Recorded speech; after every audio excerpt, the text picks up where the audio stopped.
Sekarang kita akan masuk tutorial yang ketiga, yaitu bagaimana pelaku usaha mengajukan sertifikasi halal. Baik, kita kembali ke aplikasi. Setelah tadi login, kemudian sudah masuk di halaman depan aplikasi untuk memulai pengajuan sertifikasi halal dengan pernyataan pelaku usaha atau self-declare. Di sisi sebelah kiri ada menu sertifikasi, klik menu sertifikasi, kemudian klik menu pengajuan self-declare. Nah, di sini ada window untuk mengajukan sertifikasi halal self-declare. Klik layanan, kemudian jawab pertanyaan atau kuesioner terkait dengan kondisi pelaku usaha. Ini harus dijawab secara jujur dan benar, supaya yang diajukan itu memang sesuai dengan ketentuan. Jadi harus dijawab secara jujur dan benar. Yang pertama, saya tidak pernah mendapatkan fasilitasi sertifikasi halal sebelumnya. Nah, ini harus dijawab. Kalau memang pelaku usaha itu belum pernah mendapatkan fasilitasi sertifikasi halal, jawab iya. Klik di tulisan iya ya. Kemudian yang kedua, aktivitas produksi yang dilakukan merupakan usaha rumahan, bukan usaha pabrikan. Kalau memang ini adalah pelaku usaha rumahan, klik ya. Kemudian yang ketiga, proses produksi menggunakan bahan-bahan halal. Contoh bahan halal itu bahan bersertifikat halal, bahan berasal dari alam atau tanpa sertifikat halal, buah segar, sayur segar, telur segar, ikan segar, rempah, dan lain-lain. Itu contohnya ya. Kalau memang iya, berarti klik iya. Kemudian jika ada proses produksi produk lain yang menggunakan bahan non-halal, itu dilakukan pada tempat terpisah dan menggunakan alat yang berbeda ya. Kalau misalnya memproduksi bahan yang non-halal itu harus tempatnya terpisah. Kalaupun tidak menggunakan atau tidak memproduksi produk yang halal, kita jawab iya saja ya. Kemudian proses produksi tidak menggunakan bahan berbahaya. Contoh bahan berbahaya itu apa? Itu tertuang dalam peraturan BPOM nomor 7 tahun 2018 ya. Jadi kalau memang tidak menggunakan bahan berbahaya, klik ya. Selanjutnya klik tombol next untuk pertanyaan berikutnya. Nah, yang berikutnya ini adalah proses pengawetan produk sederhana dan tidak menggunakan kombinasi lebih dari satu metode pengawetan. Kalau memang iya, klik ya. Kemudian proses produksi menggunakan peralatan manual atau semi otomatis. Nah, ini kalau memang iya, klik ya. Kalau sudah, klik tombol finish. Nah, dengan demikian, kalau ini jawabannya jujur, benar, dan sesuai dengan kondisi real, itu akan berhasil untuk mengajukan sertifikasi halal jalur self-declare. Tapi kalau memang tadi jawabannya ada yang tidak sesuai, ada yang tidak, itu nanti akan tertolak, tidak akan bisa masuk ke proses pengajuan berikutnya. Ini ya, jadi kalau memang sesuai ketentuan bisa langsung masuk, bisa mengajukan permohonan sertifikasi halal, tapi kalau memang tidak sesuai, tidak masuk kriteria, ini tidak bisa mengajukan self-declare. Nanti mengajukannya itu jalur reguler. Kita lanjut setelah tampil window layanan sertifikasi halal, pilih dulu KBLI-nya. Nah, ini biasanya pelaku usaha itu punya beberapa KBLI. Perlu diingat bahwa pengajuan sertifikasi halal itu berdasarkan jenis produk, bukan berdasarkan KBLI. Kalaupun pelaku usaha itu memiliki beberapa KBLI, namun jenis produknya hanya satu, ya pilihlah salah satu KBLI-nya, karena satu pengajuan, satu jenis produk. Kebetulan ini pelaku usahanya hanya satu KBLI atau satu usaha, kedai minuman. Pilih jenis usahanya dulu ya, atau kegiatannya, baru klik tombol daftar. Setelah klik tombol daftar, untuk mulai mengisi data pengajuan, klik tombol edit dulu yang di sebelah atas kanan atau atas yang warna biru, tulisan edit ya, klik edit. Kemudian kita baca di tab pelaku usaha. Nah, ini kita baca dulu datanya apakah sesuai atau tidak. Ini sesuai dengan yang kita isi NIB pada saat awal. Nah, di sini ada aspek legal sudah terisi, penyelia halalnya sudah terisi, kemudian dokumen persyaratan izin edar. Nah, kalau pelaku usaha itu tidak memiliki izin edar, tidak perlu di-upload karena ini tidak wajib ya. tidak mandatori, dilewatin saja. Kemudian kita klik menu pengajuan. Nah, di sini diminta untuk mengisi data-data. Nah, ini jenis pendaftarannya sudah sesuai self-declare ya. Kemudian kode fasilitasinya. Nah, ini kalau misalnya pelaku usaha itu menggunakan fasilitasi sertifikasi halal dari BPJPH, nah ini harus pilih fasilitasinya atau fasilitatornya, pilihnya BPJPH Sehati.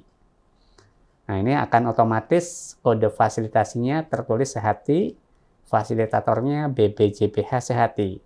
Kemudian di sini diminta untuk mengisi asal pelaku usaha. Ini asal pelaku usaha itu dalam arti pelaku usaha itu binaannya siapa? Apakah Bank Indonesia, apakah Queen of Mall, apakah PNM, apakah kantin, madrasah, PT KIN, apakah lainnya? Kalau bukan salah satu ini, ya pilih lainnya saja ya. Kemudian berikutnya, ini diminta untuk mengisi nomor surat. Nomor surat ini ditentukan oleh pelaku usaha. Misalnya ini ya nomornya ya, surat permohonan, sertifikasi halal. Kemudian tanggal permohonan, misalnya tanggalnya hari ini ya, tanggal permohonan hari ini.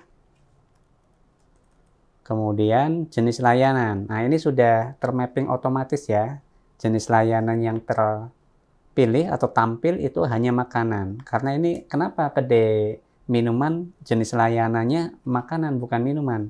Nah ini karena kedai minuman itu masuknya ke penyediaan makanan dan minuman dengan pengolahan. Nah ini sudah termapping, jadi pada saat pembuatan NIP itu harus sesuai ya dengan jenis produknya.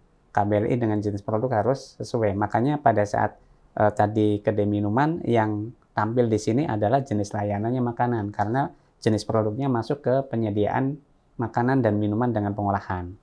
Kemudian jenis produknya ini otomatis juga tampil penyediaan makanan dan minuman dengan pengolahan. Klik. Kemudian nama usahanya. Nama usahanya misalnya tadi ya, Sumarni Jus misalnya. Kemudian area pemasarannya, kalau misalnya dipasarkan produknya di lingkungan wilayahnya sendiri, di satu kabupaten kota itu, pilihnya kabupaten kota. Tapi kalau misalnya di beberapa kabupaten kota dalam satu provinsi, maka pilihnya provinsi. Tapi kalau misalnya produknya itu dijual di beberapa provinsi, maka pilihnya nasional. Kalau produknya itu dijualnya di luar negeri, maka pilihnya adalah area pemasarannya internasional. Ini misalnya kabupaten kota. Kemudian lokasi pendamping. Lokasi pendamping ini artinya apakah lokasi pelaku usaha dengan lokasi pendamping itu masih dalam satu kabupaten kota. Kalau misalnya masih dalam satu kabupaten kota, lokasi pendampingnya kabupaten. Tapi kalau ternyata pelaku usahanya, lokasi usaha pelaku usahanya dengan lokasi pendampingnya beda kabupaten kota yang masih dalam satu provinsi, maka pilih lokasinya adalah provinsi. Ini contohnya misalnya masih dalam satu kabupaten kota ya, maka pilih lokasinya kabupaten. Kemudian selanjutnya pilih lembaga pendampingnya. Nah, lembaga pendampingnya di sini yang muncul adalah pendamping-pendamping yang ada di satu lokasi dengan lokasi usaha dari pelaku usaha itu. Jadi tampil di sini ya, lembaga pendamping yang memiliki pendamping yang satu lokasi kabupaten kota dengan pelaku usaha. Nah ini banyak sekali ya yang misalnya kita Universitas Islam Negeri Wali Songo misalnya ya contohnya ya. Kemudian pilih pendampingnya. Nah ini pendampingnya yang masih dalam satu lokasi kabupaten kota dengan pelaku usaha. Nah di sini contohnya ya biar ya kalau sudah diisi semua, lalu klik simpan. Jangan lupa ya, jangan lupa klik simpan. Kalau tidak klik simpan dan langsung masuk ke atas, klik tab public atau outlet, ini nanti nggak akan tersimpan. Nanti pada saat proses berikutnya akan tertolak, tidak bisa. Karena harus diisi lengkap dulu. Jadi kalau misalnya sudah diisi, jangan lupa klik simpan dulu. Nah, setelah klik simpan, data berhasil. Kalau sudah berhasil, baru masuk ke isian berikutnya di public atau outlet di sini ya. Nah ini karena tadi sudah masuk data public atau outletnya, maka ini tidak perlu lagi ditambahkan. Berikutnya kita masuk ke bahan. Nah bahan ini misalnya tadi produk yang dijual adalah jus misalnya ya. tadi kan kedai minuman. Kedai minuman kan biasanya banyak produknya ya, ada jus, ada kopi, ada teh, ada yang lainnya. Misalnya ini pelaku usahanya itu jualnya jus mangga misalnya. Nah, di sini perlu diisi daftar bahan-bahannya. Nah, ini tadi yang sudah saya sampaikan sebelumnya. Bahan itu ada 3 kategori. Ada sebagai bahan, ada sebagai kemasan, ada sebagai cleaning agent. Nah, ini yang pertama kita isi yang sebagai bahan dulu. Nah, misalnya untuk membuat jus, bahannya apa saja? Misalnya yang pertama buah mangga dulu ya. Nah, mangga ini kan sudah positive list. Cari bahannya, cari bahan yang tidak bersertifikat. Klik tombol yang cari bahan tidak bersertifikat, lalu cari kata kuncinya mangga. Nah, di sini misalnya ada buah mangga ya. Nah, klik tanda panah hijau. Nah, ini buah mangga, bahan nabati. Secara otomatis sudah tertulis di sini ya. Tinggal klik tambah. Klik tambah. Ini sudah ada satu bahan namanya mangga. Kemudian untuk buat jus, apalagi misalnya air murni ya, ada airnya, air murni. Cari air murni, lalu klik tambah tanda panah hijau. Di sini air murni, lalu klik tambah. Kemudian selain air murni apalagi? Oh, ada esnya. Nah, esnya cari es batu misalnya ya. Misalnya ini ada 5 bahan pembuat jus misalnya. Nah, ini kita sudah ketikkan, sudah isikan yang jenis bahannya adalah bahan. Kemudian berikutnya yang jenis bahannya cleaning agent. Cleaning agent itu untuk membersihkan alat proses produknya ya. Cleaning agentnya pakai apa? Misalnya pakai sunlight misalnya. Ini harus sesuai dengan yang digunakan oleh pelaku usaha ya. Nah, sunlight ini kan yang harus bersertifikat. Cari bahan yang bersertifikat. Nah, ini sunlight-nya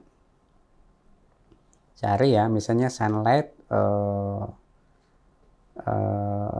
sunlight pencuci alat masak misalnya yang Lotus Mas. Klik. Kemudian ini capnya misalnya apa ya. Lalu kalau sudah klik tambah.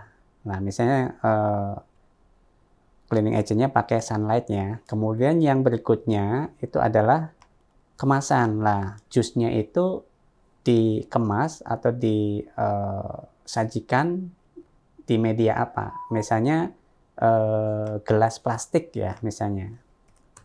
Cari bahan yang namanya gelas plastik kemasannya. Nah, ini misalnya gelas plastik ya, kemasan gelas cup plastik misalnya, atau gelas plastik ya. Gelas plastik, lalu klik tambah. Kalau sudah semua terisi bahan-bahannya, ada sebagai bahan, ada sebagai kemasan, dan ada sebagai cleaning agent, lalu berikutnya kita masuk ke isian produk. Nah, di sini sudah masuk ke isian produk. Nah, di isian produk ini pilih dulu klasifikasi produknya, misalnya tadi kedai ya. Kedai itu ya, misalnya ini adalah kantin atau kafeteria atau penyediaan makanan dan minuman lah ya. Penyediaan makanan minuman dengan pengolahan. Kemudian nama produknya tadi jus misalnya, jus mangga misalnya. Jus mangga Sumiati misalnya. Nah, kemudian mereknya Sumiati ya.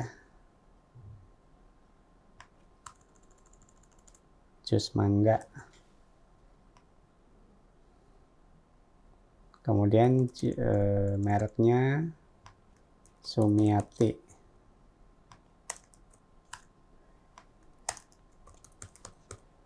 Kemudian upload foto produknya. Nah, foto produk ini harus sesuai dengan ketentuan. Ada nama pelaku usahanya, ada pelaku usahanya, ada foto produknya, ada pendamping proses produk halalnya, dan ada lokasinya.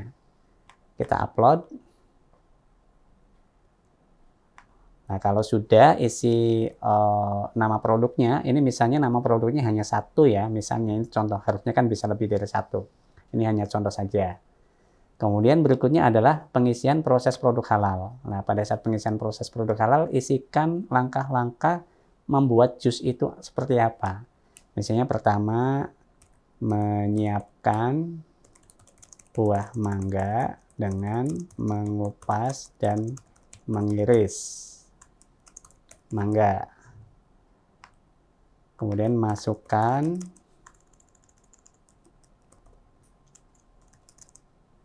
buah mangga ke dalam blender.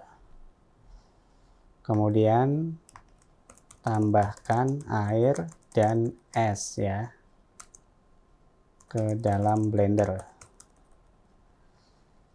Kemudian tambahkan gula misalnya ya, tambahkan gula. Klik tambah. Kemudian proses blender sampai larut. Klik tambah. Kemudian misalnya setelah selesai, tuangkan ke dalam gelas plastik. Klik tambah. Kemudian tambahkan susu kental manis. Klik tambah. Misalnya prosesnya seperti ini dalam hal pembuatan jus mangga. Kalau sudah, klik simpan.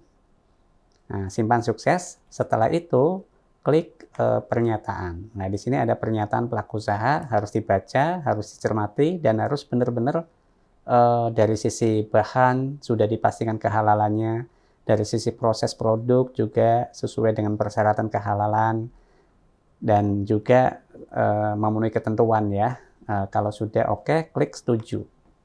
Nah, kalau sudah klik setuju, nanti bisa dilihat ikrarnya ya. Ikrarnya bisa dilihat. Nah, kalau sudah klik pernyataan, langkah berikutnya adalah klik tombol kembali ke halaman awal pengajuan. Nah, di sini sebelum pelaku usaha melakukan pengiriman pengajuan, itu harus klik-klik dulu. Ini ada klik surat permohonan. Jadi yang tadi saya sampaikan di awal, pelaku usaha tidak perlu menyiapkan dokumen secara manual. Tinggal klik saja surat permohonan, tinggal diklik. Kemudian surat pernyataan tinggal diklik. Ini kebetulan pop-up-nya kita surat permohonan tinggal diklik. Kemudian surat pernyataan juga tinggal diklik.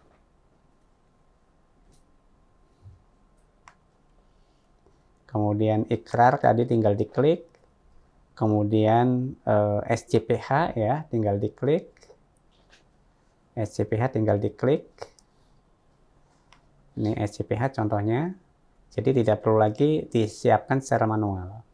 Kemudian kalau sudah diklik semua, yang penting di sini pelaku usaha mengklik surat permohonan, surat pernyataan, ikrar, dan SCPH ya. Untuk proses pengiriman pengajuan yang diklik adalah itu.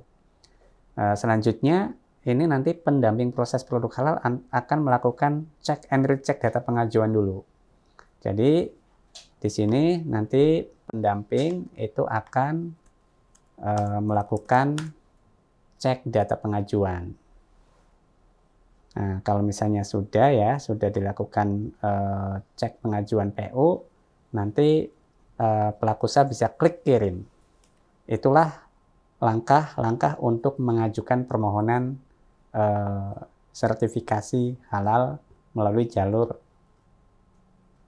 pernyataan pelaku usaha atau self declare ya. Demikian untuk pengajuan sertifikasi halal. Ini yang tutorial yang ketiga.